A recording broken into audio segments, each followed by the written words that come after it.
Generally speaking, if we're treating saphenous veins, again, veins that are long and straight, the great saphenous runs from the inside of our ankle up to the groin on the inseam. The small saphenous sits right in the back of the leg. Anything that's long and straight that we would otherwise treat with surgical stripping, we treat with heat-based treatment. In other words, numbing up the skin, placing a catheter in, and gently pulling back a laser fiber or radiofrequency fiber.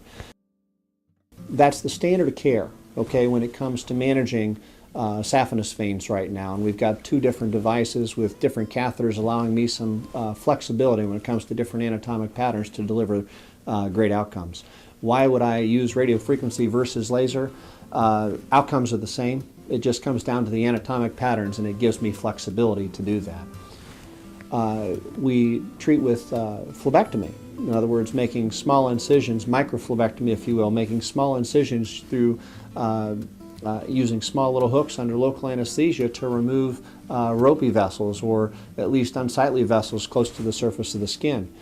Those same vessels can be treated with chemical ablation, where we inject chemicals, sclerosants, to destroy the lining of the vein wall, causing an inflammatory response, keeping the vessel in the body, but causing that vessel to swell and seal and eventually be absorbed by the body. The difference between microphlebectomy and sclerotherapy is simply how do we get to that outcome. There are some patients that have both options, and we may elect to use phlebectomy because they prefer, that more straightforward and quick outcome approach. We have others that may be afraid of the tiny little incisions that we make with a scalpel used for eye surgery, and they would rather have injections to treat that vessel. The outcomes can be the same, it's just how do we get there.